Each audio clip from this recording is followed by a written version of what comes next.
Hello students, welcome to our foundation. तो ये motion chapter का पार्ट 6 है। तो पार्ट 5 में हम लोगों ने मोशन का ग्राफ्स देखा था एंड इस वीडियो में हम लोग ग्राफिकल मेथड से इक्वेशन ऑफ मोशन को ड्राइव करेंगे। जो 3 इक्वेशन ऑफ मोशन था जिसको हम लोग पहले डिराइव कर चुके हैं, उसी को इस वीडियो में हम लोग ग्राफ के मेथड से ड्राइव करेंगे।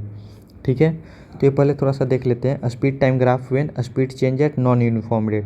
मतलब स्पीड टाइम ग्राफ जो इसको हमने पहले आपको बताया था कि जब स्पीड नॉन यूनिफॉर्म रेट से चेंज करता है तो इस केस में जो ग्राफ होता है, स्पीड टाइम ग्राफ जो होता है वो एक कर्व लाइन होता है। ठीक है, इस केस में भी जो एरिया जो है वो आपका डिस्टेंस ही बताता है। जो ग्राफ और जो टाइम एक्सिस के बीच का जो एरिया होता है वो इस केस में भी डिस्टेंस ही बताता है। मान लीजिए ये स्पीड है और ये आपका टाइम है, और कोई ऑब्जेक्ट ऐसे गया, फिर ऐसे गया, फिर ऐसे गया, फिर ऐसे मूव किया, मतलब अलग अलग स्पीड से मूव किया है। ठीक है, फाइनली जीरो आ गया। तो इस केस में भी हम लोग को अगर डिस्टेंस निकालना होगा ना, तो ये वाला एरिया ही निकालेंगे। ये एरिया ही हम लोग को क्या बताएगा, डिस्टेंस ट्रेवल्ड बताएगा। ठीक है, तो इक्वेशन ऑफ मोशन को ग्राफिकल मेथड से ड्राइव करने से पहले हम लोग कुछ क्वेश्चन देख लेते हैं ग्राफ पे बेस्ड। देखिए यहाँ पे एक ऑब्जेक्ट का मूवमेंट दिया हुआ है। पहले ऑब्जेक्ट जो है ओ से ए गया है, फिर ए से बी गया है, फिर बी से सी गया हुआ है। तो यहाँ पे बताना है study the speed time graph of a body given here and answer the question. तो इस ग्राफ को देख करके आपको क्वेश्चन का आंसर देना है। पहला क्वेश्चन क्या है, what type of motion is represented by O A. जो ऑब्जेक्ट ओ से ए तक गया तो ये किस टाइप का मोशन रिप्रेजेंट कर रहा है। तो ये देखिए एक स्पीड टाइम ग्राफ है और यहाँ पे एक स्ट्रेट लाइन है। ये ग्राफ जो है स्ट्रेट गया है, तो ये क्या दिखाएगा, ये यूनिफॉर्मली एक्सेलरेटेड मोशन दिखाएगा। मतलब स्पीड जो क्या है यूनिफॉर्मली चेंज हो रहा है। यहाँ पे equal amount of speed change हो रहा है इक्वल इंटरवल ऑफ टाइम में। तो ओ ए जो है एक यूनिफॉर्मली एक्सेलरेटेड मोशन को रिप्रेजेंट करता है। ठीक है, नेक्स्ट है what type of motion is represented by A B. A B किस तरह का मोशन रिप्रेजेंट कर रहा है। तो देखिए हम लोग ग्राफ में पढ़े थे ना, जब स्पीड कांस्टेंट होता है, तो उसका स्पीड टाइम ग्राफ क्या होता है, एक्स एक्सिस के पैरेलल जाता है। तो ओ ए देखिए यहाँ पे ओ ए जो है, ये ओ ए बिल्कुल पैरेलल जा रहा है टाइम एक्सिस के। तो यहाँ पे क्या हो गया, ए बी रिप्रेजेंट करेगा कांस्टेंट स्पीड को। ठीक है, third question what type of motion is represented by B C. B C किस तरह का मोशन रिप्रेजेंट कर रहा है।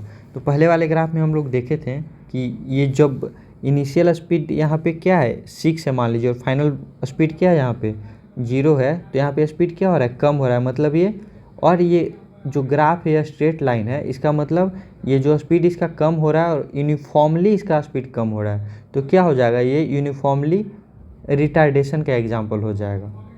ठीक है, नेक्स्ट क्वेश्चन है find out the acceleration of the body.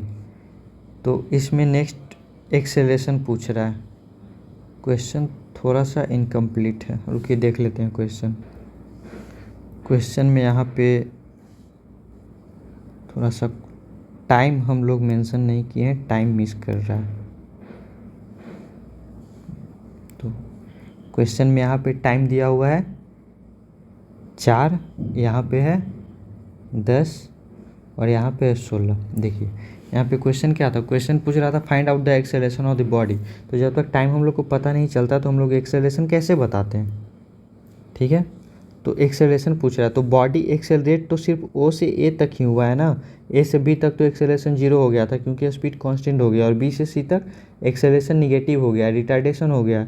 तो हम लोग को यहाँ पे क्या पूछ रहा है, एक्सेलरेशन पूछ रहा है। नेक्स्ट क्वेश्चन में रिटार्डेशन पूछ रहा है। तो एक्सेलरेशन हम लोग सिर्फ ओ से ए तक का ही निकालेंगे। तो एक्सेलरेशन इक्वल टू क्या होता है, एक्सेलरेशन इक्वल टू होता है final velocity minus initial velocity. तो फाइनल वेलोसिटी 6 है, इनिशियल वेलोसिटी 0 है, बाई टाइम है यहाँ पे 4 सेकंड का। तो ये हो जाएगा 6/4 मीटर पर सेकंड स्क्वायर। ये क्या हो गया, ये हम लोग का एक्सेलरेशन हो गया। ठीक है, अब नेक्स्ट क्वेश्चन में रिटार्डेशन पूछ रहा है। तो रिटार्डेशन सिर्फ बी से सी तक ही हुआ है, बी से सी तक रिटार्डेशन हुआ है। तो रिटार्डेशन मतलब भी निगेटिव एक्सेलरेशन होता है। तो रिटार्डेशन में क्या हो जाएगा, final velocity minus initial velocity. Retardation भी तो एक एक्सेलरेशन ही होता है ना। तो यहाँ पे फाइनल वेलोसिटी क्या है, 0 है, और इनिशियल वेलोसिटी 6 है। मतलब यहाँ 6 से स्टार्ट किया और यहाँ पे 0 पे आके रुक गया है, बाई टाइम हो जाएगा। तो टाइम कितना लिया है, 10 से 16। मतलब यहाँ 10 सेकंड पे स्पीड क्या था, 10 सेकंड पे स्पीड इसका 6 मीटर पर सेकंड का था, और 16 सेकंड पे इसका आकर के स्पीड जो है हो चुका है 0 मीटर पर सेकेंड। ध्यान से देखिए, इस पॉइंट से पूछ रहा है ना, तो इस पॉइंट पे टाइम कितना है, 10 सेकेंड है, ठीक है। तो 10 सेकेंड पे इसका टाइम स्पीड था 6 मीटर पर सेकेंड, और 16 सेकेंड पे जा करके इसका स्पीड हो गया 0 मीटर पर सेकेंड। तो हम लोग को 10 सेकेंड से 16 सेकेंड तक का ही पूछ रहा है ना। रिटार्डेशन शिप जो ये जो आदमी जो चलना ओ से ए से बी और बी से सी गया है, तो बी के बाद ही ये स्पीड अपना कम करना स्टार्ट किया है। तो रिटार्डेशन हम लोग बी से ही कैलकुलेट करेंगे, मतलब 10 सेकेंड से लेकर के 16 सेकेंड तक, मतलब कितना देर तक इसका स्पीड कम हुआ है, 6 सेकेंड तक इसका स्पीड कम हुआ है ना। तो 6 सेकेंड में कितना रिटार्डेशन हुआ ये हम लोग कैलकुलेट करेंगे, ठीक है। तो एक्सेलरेशन इक्वल टू होता है initial velocity minus final velocity minus initial velocity. तो फाइनल वेलोसिटी हो गया 0, इनिशियल वेलोसिटी हो गया 6 बाई टाइम टेकन, टाइम लगा है 6 सेकेंड का, 6 सेकेंड में हम लोग कैलकुलेट कर रहे हैं, इतना ही दूर का कैलकुलेट कर रहे हैं। तो एक्सेलरेशन इक्वल टू क्या हो गया, -6/6 इक्वल टू -1 मीटर पर सेकेंड स्क्वायर। देखिए -1 मीटर पर सेकेंड स्क्वायर आया है ना, इसका मतलब क्या हुआ, इसका मतलब खुद ही हो गया क्या कि ये जो माइनस एक्सेलरेशन अगर माइनस में आया है, इसका मतलब क्या हो गया कि स्पीड कम हो रहा है, और यहाँ पे स्पीड कम हो ही रहा है। तो यहाँ पे क्या हो गया, एक्सेलरेशन हो गया -1 मीटर पर सेकेंड स्क्वायर। और अगर इसको रिटार्डेशन लिखिएगा, रिटार्डेशन, तो यहाँ पे निगेटिव साइन हट जाएगा, यहाँ पे सिर्फ 1 मीटर पर सेकेंड स्क्वायर होगा, क्योंकि रिटार्डेशन का मतलब ही होता है स्पीड घटना। तो यहाँ पे आप साइन का ज़रूरत यहाँ पे नहीं है, यहाँ पे एक्सेलरेशन है, तो एक्सेलरेशन का जनरली मतलब होता है स्पीड बढ़ना। तो यहाँ पे आपको साइन बताना पड़ेगा कि -1 मीटर पर सेकेंड से स्क्वायर -1 मीटर पर सेकेंड के स्क्वायर से बढ़ रहा है, इसका मतलब क्या होगा कि स्पीड घट रहा है। और रिटार्डेशन में बताने का ज़रूरत ही नहीं कि कम रहा है, क्योंकि यहाँ पे ऑलरेडी समझ जाएगा कोई भी कि रिटार्ड हो रहा है, इसका मतलब स्पीड जो है कम हो रहा है। नेक्स्ट क्वेश्चन है, find out the distance travel by the body from A to B. A से बी तक जो गया है ना, ए से यहाँ से जो चलना स्टार्ट किया है, चल करके जो बी तक गया है, इसके बीच में डिस्टेंस पूछ रहा है, ठीक है। तो इसका डिस्टेंस निकालने के लिए आपको इसका और इसके बीच का जो एरिया आएगा वो फाइंड करना होगा। तो इसके एरिया फाइंड करने के लिए आप लोग को ये ड्रॉ करना पड़ेगा 90 डिग्री पे, ठीक है। अब ये क्या बन गया, एक रेक्टेंगल या स्क्वायर, रेक्टेंगल बन गया, क्योंकि यहाँ से यहाँ तक का ये हो गया डिस्टेंस 6, ये भी 6, और यहाँ से यहाँ तक का ये 4 पे था और यहाँ पे 10 पे था ना, तो कितना हो गया, यहाँ पे भी 6 ही हो गया ना गैप। यहाँ पे भी 4 सेकेंड से 10 सेकेंड तक का कैलकुलेट कर रहे हैं, तो यहाँ पे भी 6 ही गैप हो गया, ठीक है। तो अब इसका एरिया निकाल लीजिए, एरिया ऑफ स्क्वायर हो जाएगा ए स्क्वायर बराबर 6 × 6 बराबर 36 मीटर। ये इसका क्या हो जाएगा, 36 मीटर इसका डिस्टेंस हो जाएगा। देखिए एरिया का यूनिट अब बोलिएगा कि मीटर कैसे हुआ, तो यहाँ पे एरिया मतलब ये किस तरह से निकाल रहे हैं, ये 6 जो है, ये 6 आपका किस चीज़ में दिया हुआ है, मीटर पर सेकंड में दिया हुआ है, बाई यहाँ पे टाइम क्या है सेकंड में, तो यहाँ से सेकंड कट जाएगा तो क्या बच जाएगा मीटर, इसलिए 36 मीटर हो गया ये।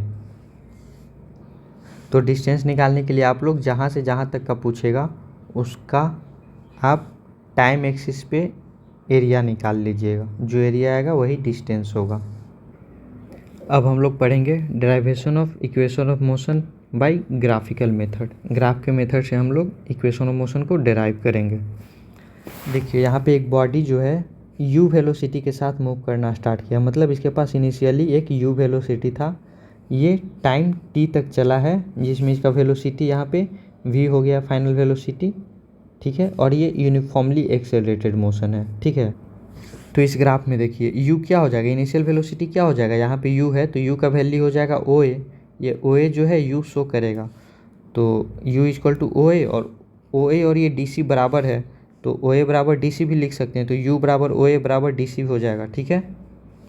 नेक्स्ट है टाइम, टाइम जो है यहाँ से यहाँ तक ये टाइम शो कर रहा है ना, ये शो कर रहा है आपका टाइम, तो टाइम इक्वल टू क्या हो जाएगा OC, यहाँ से जो ये OC जो डिस्टेंस, ये जो OC जो है यही आपका टाइम शो करेगा, और OC इक्वल टू AD है, तो वही है T equal to OC equal to AD, तो ये टाइम शो करेगा। थर्ड है फाइनल वेलोसिटी, यहाँ पे V है, ठीक है। तो इतना क्या, ये पूरा आपका V शो करेगा, फाइनल वेलोसिटी यहाँ पे है ना, तो ये जो आपका OE जो है OE ये आपका V शो करेगा, फाइनल वेलोसिटी शो करेगा, तो OE फाइनल वेलोसिटी शो कर रहा है, और वही BC भी उसके बराबर ही है, तो BC भी फाइनल वेलोसिटी शो करेगा। और BC को हम लोग लिख सकते हैं BD प्लस DC, ये जो पूरा यहाँ से यहाँ तक BC है, BC को हम लोग BD प्लस DC लिख सकते हैं, तो यहाँ पे BC को क्या लिखे हैं, BD प्लस DC लिखे हुए हैं, ठीक है। तो अब ये इक्वेशन फर्स्ट है मान लीजिए और इसको इक्वेशन सेकंड मान लीजिए। तो इक्वेशन फर्स्ट और सेकंड से v इक्वल टू क्या हो जाएगा, v इक्वल टू हो जाएगा B D plus D C जो है। तो बी डी और डी सी, यहाँ पे देखिए डी सी का वैल्यू है u, तो बी डी का बी डी हो जाएगा और यहाँ पे डी सी के बदले हम लोग लिख देंगे डी सी, यहाँ पे u है। तो v इक्वल टू क्या हो जाएगा, बी डी प्लस u हो गया। ठीक है, ये थर्ड इक्वेशन ऑफ मोशन हो गया। अब देखिए अब हम लोग को यहाँ पे बी डी को हटाना होगा, बी डी फाइंड करना होगा। ठीक है, तो हम लोग बी डी फाइंड करेंगे। हम लोग, मैंने आपको बताया था कि ये यहाँ पे अगर स्पीड है और यहाँ पे टाइम है तो ये जो ग्राफ है ये एक्सेलरेशन शो करता है। ठीक है, तो एक्सेलरेशन का क्या होता है, एक्सेलरेशन जो स्लोप बताता है ना, ये जो स्लोप है वो एक्सेलरेशन बताता है। और स्लोप हम लोग निकालते हैं ये डिवाइडेड बाई ये, अगर ओ ए ये बी है तो एक्सेलरेशन इक्वल टू क्या हो जाएगा, इसके बराबर क्या हो जाएगा, ओ ए बाई ओ बी। ये पहले भी हम आपको बताए हैं।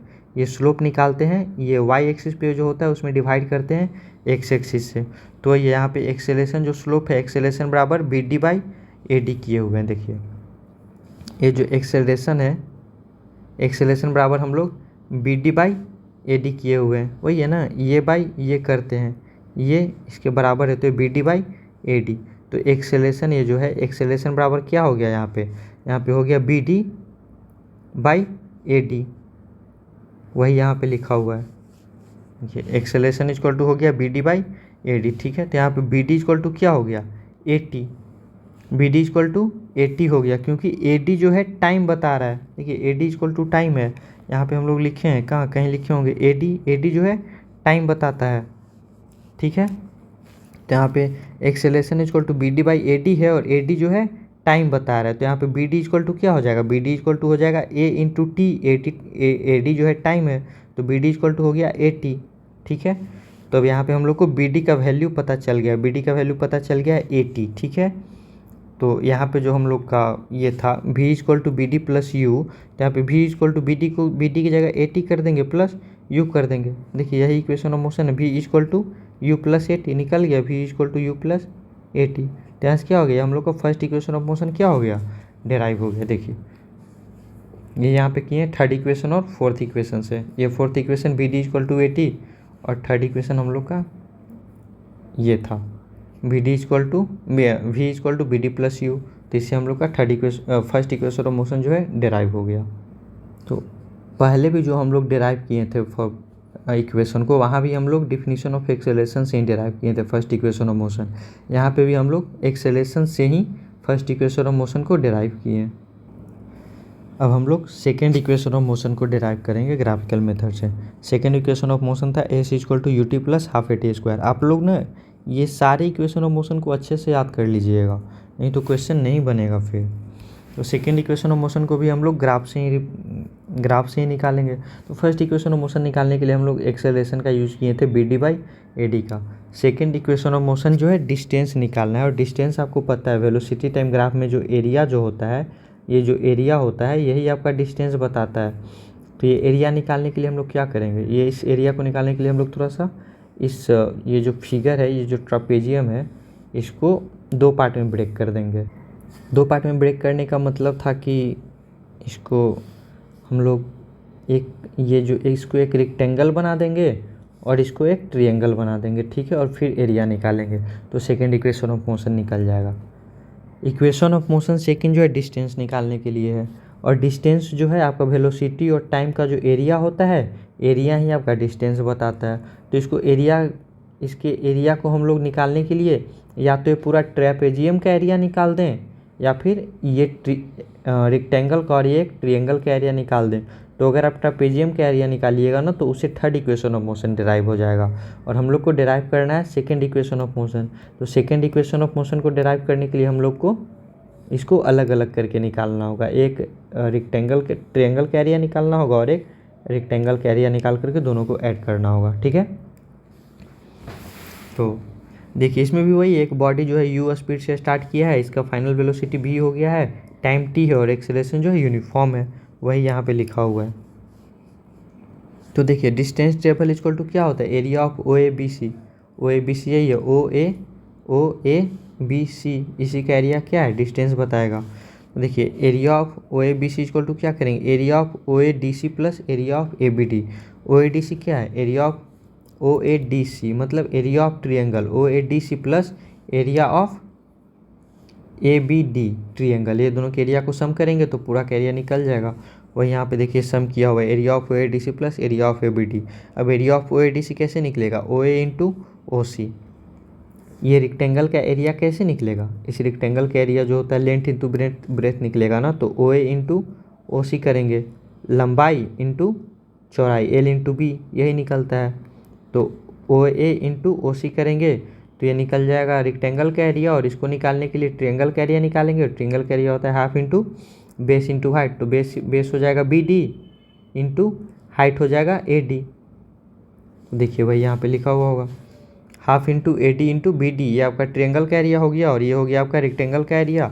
ओ ए यहाँ पे यू शो करता है, ओ ए इनिशियल वेलोसिटी शो कर रहा है। देखिए ओ ए जो है वही आपका यू है ना, यू वही शो कर रहा है ना, ओ ए ही यू दिखा रहा है, तो ओ ए आपका यू हो गया। तो ओ ए की जगह लिख दिए यू, और ओ सी आपका टाइम शो कर रहा है। देखिए ओ सी जो है यहाँ पे ओ सी जो है यही आपका टाइम शो कर रहा है, तो ओ सी की जगह टाइम लिख दिए plus area of triangle A B D. तो एरिया ट्रिएंगल होता है, एरिया ऑफ ट्रिएंगल होता है हाफ इंटू बेस हो गया ए डी, ये ए डी इंटू हाइट हो गया बी डी इंटू हाइट हो गया बी डी, तो हाफ हो गया। और ए डी जो है यहाँ पे A D time A D ही बता रहा है ना, ए डी बराबर ओ सी बराबर टाइम। पिछले वाले में हम लोगों ने लिखा था फर्स्ट इक्वेशन जो ड्राइव कर रहा था, तो ये इसके बराबर है, ये दोनों बराबर है, यही तो टाइम है। तो यहाँ पे टाइम हो गया, और बी डी क्या है, बी डी को हम लोग निकाले थे, बी डी एक्सेलरेशन होता है, B D equal to A T. पिछले वाले में हम लोगों ने डिराइव करा था। देखिए B D equal to A D कहीं पे होगा, ये देखिए B D equal to A T हम लोगों ने यहाँ पे निकाला था, तो यही बी डी का वैल्यू वहाँ पे क्या करेंगे, पुट कर देंगे। बी डी का वैल्यू पुट कर देंगे तो B D equal to A T हो गया। अब ये देखिए U T plus half T into A T, तो इसी को ये क्या हो गया, यू टी हो गया प्लस हाफ, और ये हो गया ए टी स्क्वायर। तो यहाँ पे क्या हो गया, सेकेंड इक्वेशन ऑफ मोशन भी ड्राइव हो गया, S equal to U T plus half A T square. याद रखिए फर्स्ट इक्वेशन ऑफ मोशन को डिराइव करने के लिए हम लोगों ने एक्सेलरेशन जो स्लोप है स्लोप से निकाला। सेकेंड इक्वेशन ऑफ मोशन निकालने के लिए हम लोगों ने एरिया निकाला, और एरिया कैसे निकाला, पहले रेक्टेंगल का और ट्रिएंगल का दोनों का अलग अलग निकाल करके ऐड कर दिया, तो इससे डिस्टेंस आ गया। ठीक है, अब देखिए third equation of motion V square equal to U square plus two A S. हमने आपको बताया था कि थर्ड इक्वेशन ऑफ मोशन में क्या करेंगे, ये पूरा ट्रेपेजियम का ही एरिया निकालेंगे। ठीक है, तो वही यहाँ पे किया हुआ है। In the above graph we have seen that distance travel by a body is given by area under figure O A B C, और ओ ए बी सी क्या है, ट्रेपेजियम है, तो डिस्टेंस क्या बताएगा, जो एरिया है ट्रेपेजियम के अंदर वही आपका डिस्टेंस बताएगा। ठीक है, तो इस ट्रेपेजियम का एरिया निकालेंगे तो third equation of motion derive हो जाएगा।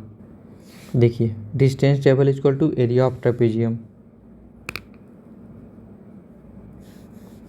देखिए distance travel equal to area of trapezium है ओ ए बी सी, और ट्रेपेजियम का एरिया क्या होता है, sum of parallel side into height by two, sum of parallel side into height by two, और सम ऑफ पैरेलल साइड यहाँ पे क्या है, सम ऑफ पैरेलल साइड है ट्रेपेजियम में O A plus C B.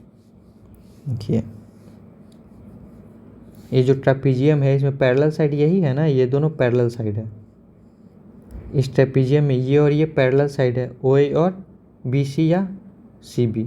O A plus B C क्या है, sum of parallel side है। ठीक है, तो O A plus C B हो गया sum of parallel side into height है ओ सी, जो ओ सी यहाँ पे टाइम था ओ सी, ये जो ओ सी है यही हाइट शो करेगा।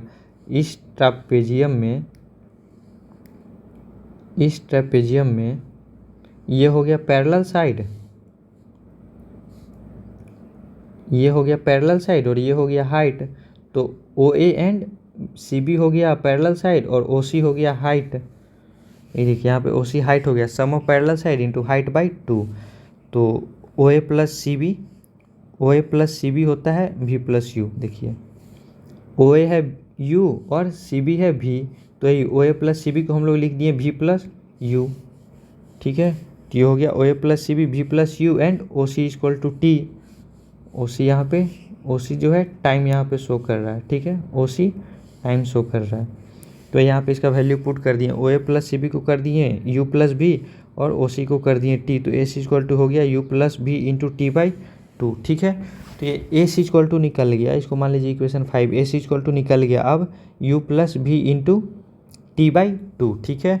अब पहला इक्वेशन ऑफ मोशन क्या था, पहला इक्वेशन ऑफ मोशन था v = u + at। तो यहाँ से हम लोग टाइम निकालेंगे तो टाइम आ जाएगा v - u/a, ठीक है। तो अब ये t का वैल्यू ना हम लोग इस इक्वेशन में पुट कर देंगे ना तो थर्ड इक्वेशन ऑफ मोशन निकल जाएगा।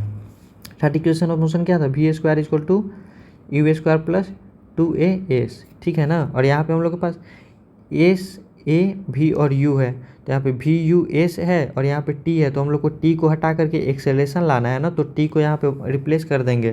तो t को रिप्लेस करने के लिए क्या करेंगे, t का वैल्यू पुट कर देंगे, ठीक है। और t का वैल्यू क्या आया फर्स्ट इक्वेशन ऑफ मोशन से, t = है v - u/a।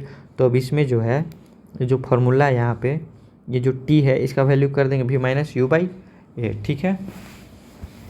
तो देखिए s = हो गया यहाँ पे ये u + v, ये u + v into v - u हो गया। t = v - u/a, ये पे बाई में ये आ गया और पहले से 2 था ही, ये जो पहले से 2 था तो ये हो गया u + v into v - u/2a, ठीक है। और ये देखिए आपको एक फार्मूला याद दिला रहा होगा, a + b into a - b, ये क्या होता है a² - b² का फार्मूला होता है, ठीक है। तो वही यहाँ पे v² - u² 2a हो गया, ठीक है। तो s = क्या हो गया v² - u² 2a। अब ये इसी को आप इस तरह लिख दीजिए, v² = 2as इधर आ जाएगा और ये u आ जाएगा इधर प्लस में, तो ये हो गया u² + 2as। तो ये आपका निकल गया third equation of motion, v² = u² + 2as। तो अब हम लोगों ने तीनों इक्वेशन ऑफ मोशन को ग्राफिकल मेथड से भी डिराइव कर लिया। तो अब ये चैप्टर जो है हम लोग का बस कंप्लीट होने वाला है। हम लोग को सिर्फ एक टॉपिक और पढ़ना बाकी है जो कि है यूनिफॉर्म सर्कुलर मोशन। सिर्फ वही एक टॉपिक बचा हुआ है और बाकी आपका ये चैप्टर कंप्लीट हो गया। तो आप इस सारे वीडियो को अच्छे से देखिए, एक बार में नहीं समझ में आया पॉज करके दोबारा देखिए, जहाँ पे नहीं समझ में आ रहा है वहाँ, या फिर पूरे वीडियो को अच्छे से दोबारा देखिए। और कहीं कुछ भी डाउट है तो आप उसको कमेंट सेक्शन में पूछिए। अगर कमेंट सेक्शन में नहीं पूछ सकते हैं तो अगर कोई आपके आसपास हैं जिनको आप जानते हो और अगर वो बता सकते हैं तो आप उनसे पूछिए और अच्छे से पढ़ाई कीजिए। And thank you.